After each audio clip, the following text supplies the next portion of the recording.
plan today was to kind of do a demo as quickly as I could.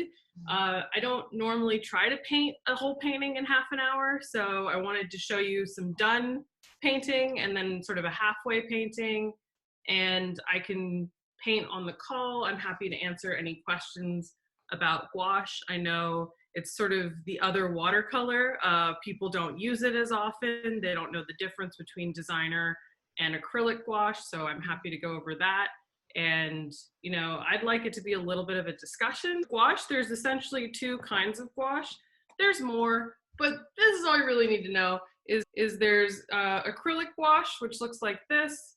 The company that makes this, it's Acrylica, but there's also Holbein is one that you've seen at a lot of art stores. This is essentially plastic paint. It's a polymer, so it's not as flexible as, say, designer gouache, or this is called artist gouache. So this is made by Winsor & Newton. Generally, designer gouache is more expensive. It's more malleable. You can re-wet it. And this is an oil-based paint. So that's the difference between the two. Do people know the difference between watercolor and gouache? So watercolor and most water media, so that's a lot of paint, right, is made from pigment and then a binder. So in watercolor, the binder is typically gum arabic, which is sort of a sap or like a ground up resin that is combined with the pigment and then with a few things that make it not rot. So alcohol, honey in some cases, or clove is something that's put into paint traditionally. So those are the main ingredients of watercolor. And then the additional part or ingredient in gouache is essentially a chalk-like substance. And that's what makes gouache more opaque than watercolor and more, it just has a different texture. It's velvety. You can definitely get transparency with gouache. That's a common misconception. People think I can't make gouache transparent because it starts out so opaque, but that's not true. You just sort of thin it down. Just like with watercolor, some hues are more transparent than others. It just depends. So you have to play with it. And as I said before, acrylic and designer are different paint products. You do not want to combine them. If you combine them, you will be unhappy. I have, every semester I'll have some of my college students will combine them because they'll get whatever on sale or they just find in the house and then they're unhappy. So just stick to one. I only have the primary colors and that's all I've ever really needed. So I have today a primary blue, a primary red, a primary yellow, and then I have white, which is for, you know, making pastels really. And I just use this cheapo plastic palette that's just kind of a mess. You could use a plate if you wanted to. The cool thing about designer gouache is you can re-wet it. So I've been using some of these paints for the last couple days and they're totally fine. They're dry right now, like they're not coming off on my hand. Gouache is non-toxic, which is good if you have animals or small children, not a problem. Yeah, so you can re-wet designer gouache. This paint is still good to use. In terms of brushes, I prefer sable brushes. So this is a black sable brush.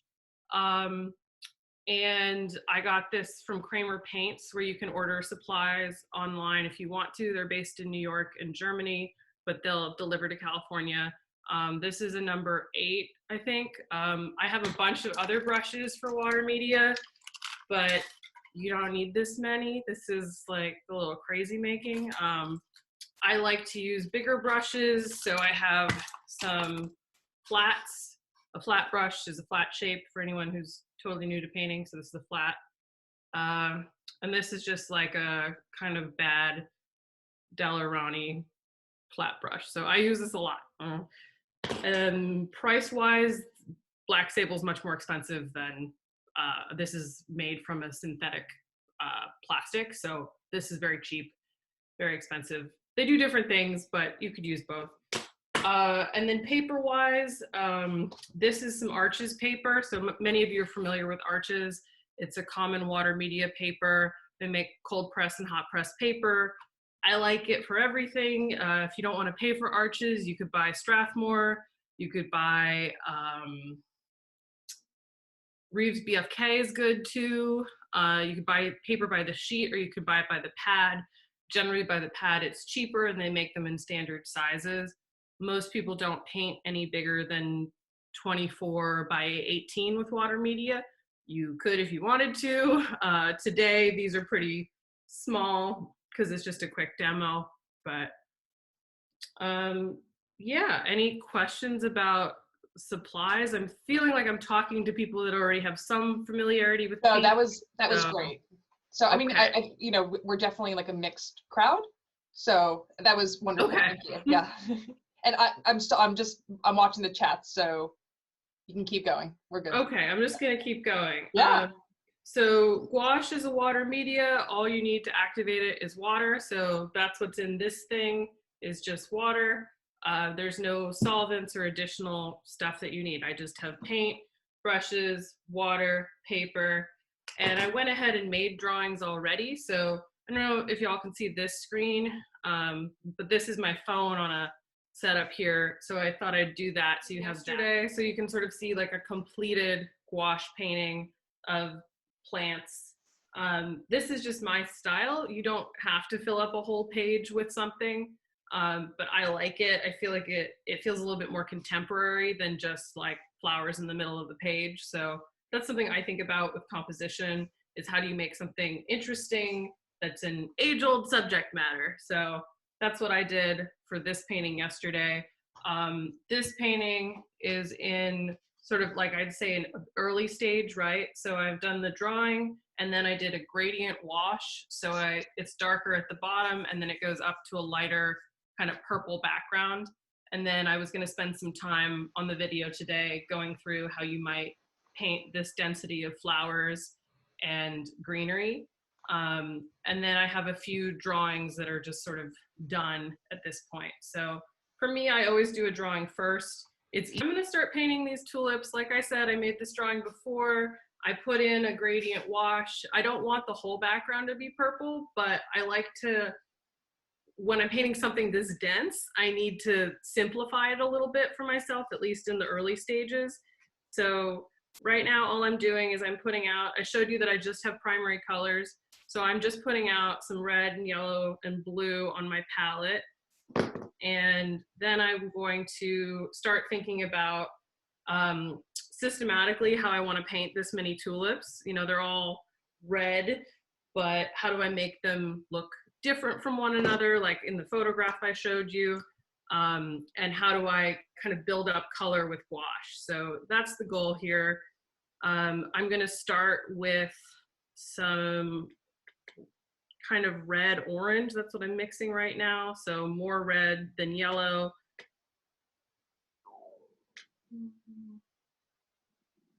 And just for myself, when I work on something this large, I usually work from the back or the top of a piece down, just so I don't put my hand in it. I'm right-handed. I know left-handed people have their own concerns as well. I'm going to also tape this down. That's a mistake I made yesterday, is I did not tape my work down. When you're working on something this small, you don't need to stretch the paper, but if you prefer to, you could. Since I work edge to edge, that doesn't work for me. So I just tape it on the back really simply like that and push it down. And now it's stuck in place pretty well. So, I'm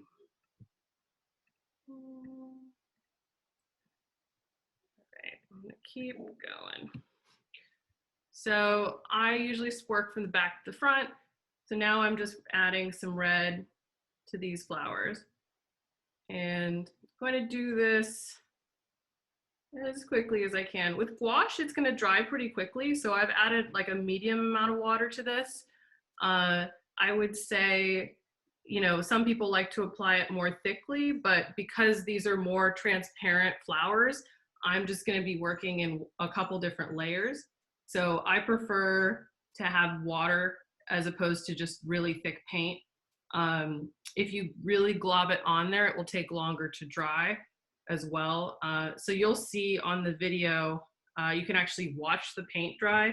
It happens pretty quickly. It's not even that humid here in Baltimore yet, but I'd say my paint's been drying in about maybe 10 minutes. And because I work systematically back to front, by the time I get back to the top of the page, it's usually dry. And if it isn't, it doesn't really make a difference. You can reactivate gouache, designer gouache. So it's not like I feel real time pressure with this, which is nice, except for the fact that, we can't be here all day. So that's my time pressure, right? Suzy, there was a question about paper. Is there a certain kind of paper that doesn't shrink? What do you mean by shrink? It says, the question was, do certain types of paper not shrink up? Is it maybe kind of like, is there like a puckering effect, I guess, when you lay the paint down?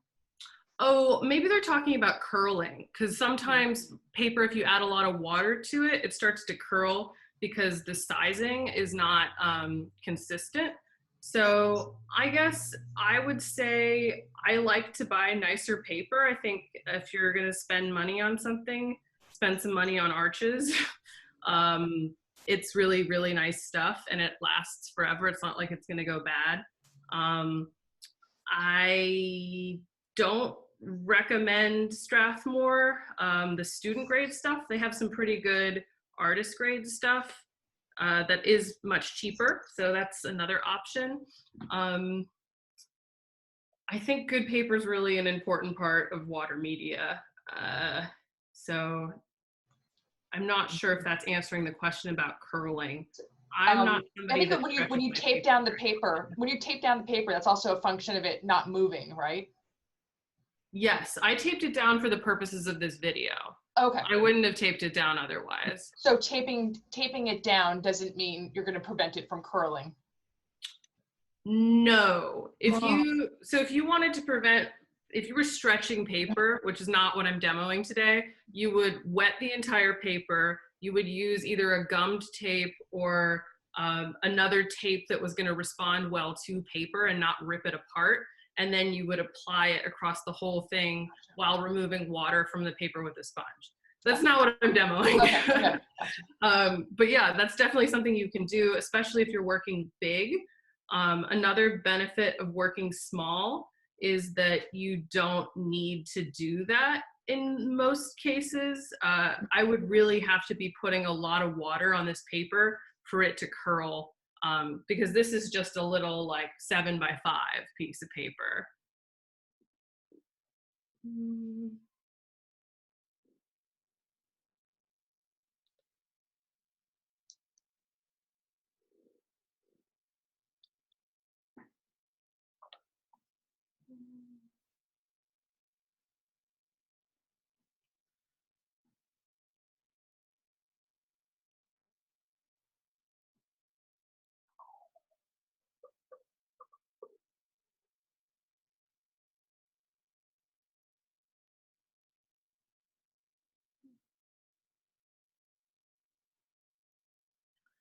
So I would say that water media is a lot about layers. For people that have done work with watercolor before, or maybe gouache, they'd be familiar with that idea. It's not like oil painting and acrylic where you just keep going forever if you need to. Eventually, the paper will give out on you. Eventually, you will end up with mud. And I think that's why a lot of students will say, watercolor is the hardest media I've ever tried, and I can't understand, how or why people do it, because it is a little bit unforgiving. But I like gouache because you do have the ability to correct and to keep adding, to a certain extent. You can't go on forever, but it is a little bit more forgiving than watercolor, and you can do more layers. You can do a lot more things. As I said before, what I'm doing right now is pretty transparent. So it's just, one color being applied, and then I'll put other color on top of it. So as I said before, this is all dry now at the top here. So pretty quick. It's been maybe 5 minutes. think I'm gonna mix up my next color now. This is another way that I like to work too. I know that not everybody does this, but I find that when you're mixing color, it's helpful to put that color everywhere before you mix another color. At this point, I can get a color back, but when you're just starting out, it can be hard to mix a color again exactly the same. So, oh, there are people in the waiting room. Okay. I added them. I don't know. So now I'm adding more yellow to the color I had. So I'm going to have more of an orange that I want to put on the petals that are getting more sunlight.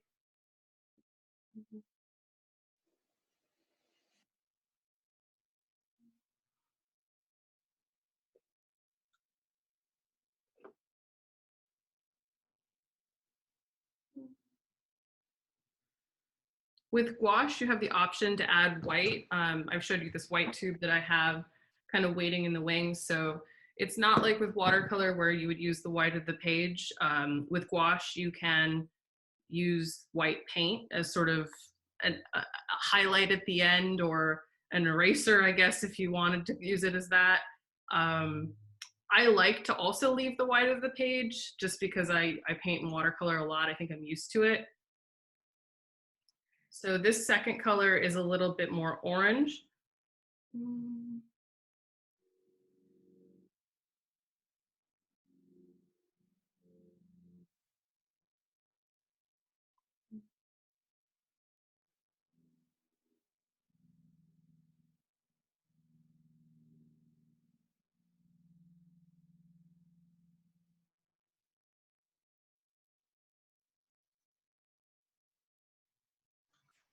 Suzy, is there anything to consider when you're mixing gouache paints? Or is it just Um, like mixing a watercolor? Anything to consider? I mean, color theory, sure, Yeah, but is it but pretty straightforward in terms of just the way you would mix watercolor? yes, I mean, as long as you have all the same kind of gouache, as I mentioned at the beginning, as long as you have all designer or all acrylic, that's really all you need to know. You should check your paint when you open it and make sure it's in good shape. You wouldn't want to mix a bunch of dried paint in with like new, fresh paint. Uh, but no, I think, it's pretty straightforward. You'll know pretty much immediately if you have an issue, but yeah, that's not something I worry about too much. I mean, I just have the primary colors. I mix all my color because I just like to do that. I think it looks better, but you can buy individual tubes of paint. That's something that's available at most art stores. So now I'm just adding more yellow. For me, because I knew that this was just going to be red tulips with green and then this sort of purple background that's going to have green kind of into it as well. It made the most sense to start with red and then kind of bring it more into yellow when mixing color. So that's just what I've been doing. What I like about the density of something like this, and with this painting that I made yesterday, is when it's this dense, it kind of ends up being abstract too. So, um, I'm not worrying, I'm not doing a careful, close study of each one of these tulips. There's just no way with the time restraint. But I think, the end result will be the spirit of the flowers, which is what I would like. So that was my goal for today. Well, I Um, think there's some beauty with the looseness of it as well. Yeah, that's the hope, right? And I don't know if you all can see this just on this thing, but basically you can get a nice dry brush effect with gouache because uh, you can use a little bit less water. So you can get a really nice, you can indicate that it's paint that you're using, which is the difference between actually painting and maybe like Procreate, which is a software that can mimic what water media looks like. So I think about that too. Were there other questions in the chat? There was a question earlier regarding the background. So did you mask the tulips and then do the background, or did you paint around the outlines? I just painted around the outlines. That's what I do. You could certainly mask if you wanted to. I have never really found a masking fluid that worked enough for me to trust it. Yeah. I know people that use it in their practice all the time that will mask something and then paint into that area again. That's just not what I like to do. I just would rather paint very specifically and then go back and add the next colors. So masking fluid is a product that you can also buy if you're interested. It's essentially, it acts like rubber cement. Some people use rubber cement, and it will hold the paper, the white of the paper. You can paint over it, and then once you are ready to address that area of the paper, you remove it and you can paint back into it. That's not what I did, but if you would like to, that's something you could do. So at this point, most of this paper is pretty wet. I'm trying to think if I want to add maybe a little bit of yellow too.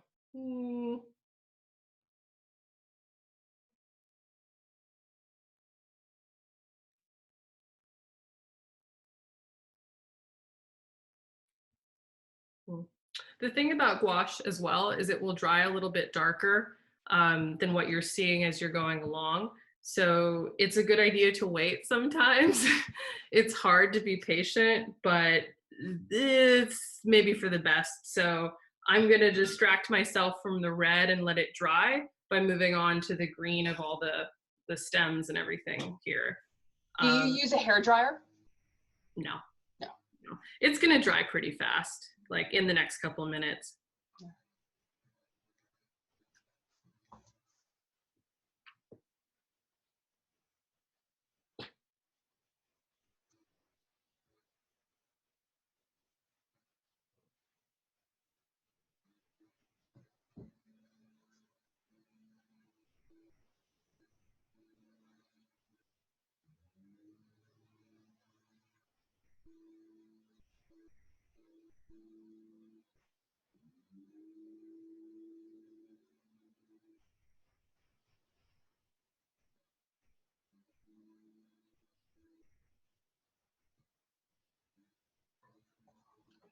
So a question that we received was, can you get a somewhat translucent effect with gouache? Yeah, I would say so. As I said before, that's a common misconception with gouache is that you can't get transparency, but you can add more water to it. I don't know how well you can see it on this video, but the green I'm doing is actually quite transparent. And that's just because I've watered down my mixture, and I'm seeing this as sort of the first layer. I intend to put more color on top of this, so I'll build up the lights and the darks a little bit more with the leaves as I continue to develop this painting. But I like to start more transparent and just kind of lay everything out. Would it be possible to see you mixing the color? Like, can you somehow get your little color palette in the? Yeah, I can move it over. Oh, thank you. Yeah. So that's sort of what it looks like. I mean, these are just the primary colors I was using. So, this is the red that I mixed, and then this is the green. And I went for more of like a bright green right now. To make a darker green, I'll add a little bit of the magenta into the blue to make more of a purple, and then I'll add it to my existing green. I mean, there's a million different ways to get green. Yeah. So that's actually going to be the focus of the lesson this afternoon with my class, is talking about warm greens and cool greens.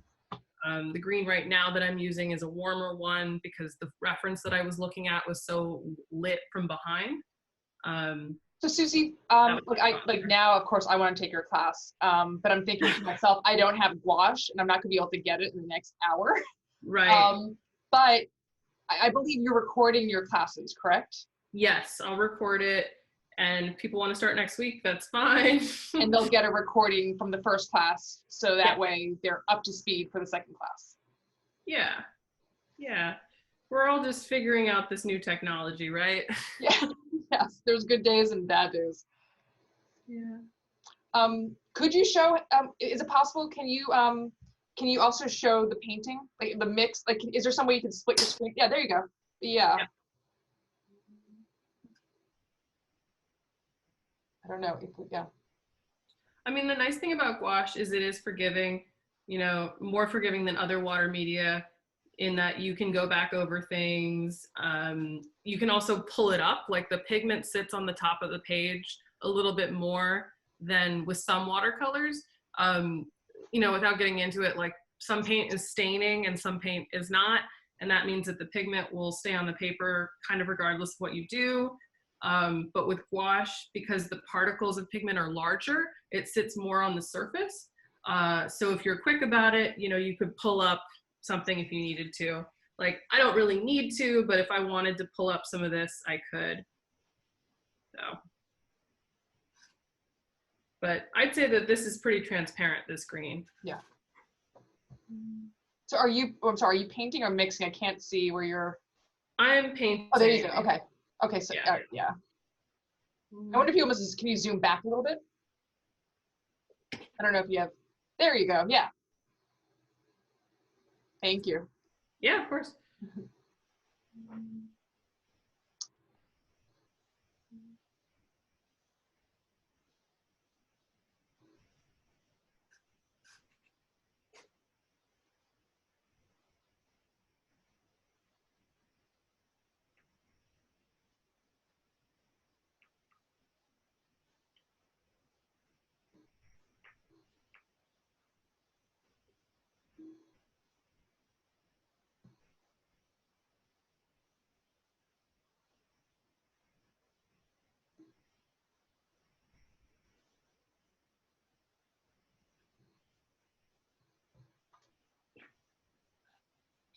So now what I'll probably do that I think is a fun thing to try is I'm gonna go back into this purple background and put more green on top of it. So most people know green and purple together, probably gonna make brown, might make a mess, I don't know.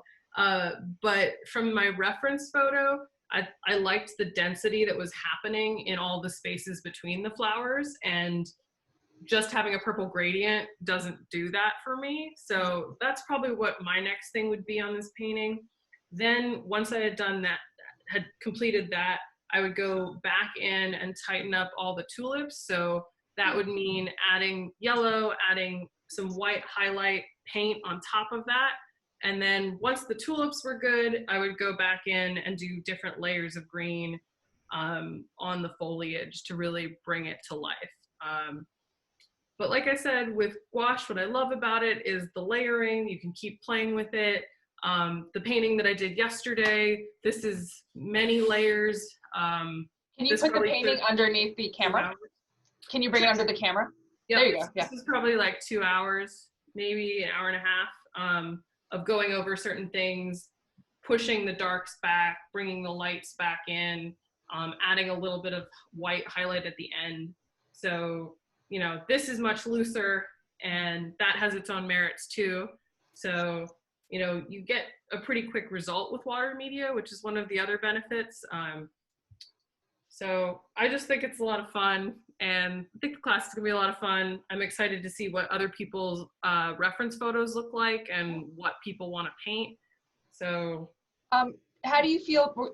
How do you feel about people unmuting themselves if they have any questions? Should we try it? oh yeah, please. Yeah. So, Kay, why don't you can unmute yourself, Kay? I see your hand. We can't hear you. Okay. There you go. There it is. I have it. I was going to ask, is your paper Arches 140 cold press or Yes. some other number of pounds or hot press or This what is kind? cold press 140. I didn't talk about the difference between hot and cold press, but either would work fine for gouache. It's up to you. I think that most students prefer cold press, but you know, totally up to you. Thank you. Yeah. If anyone else has a question, just feel free to unmute and ask.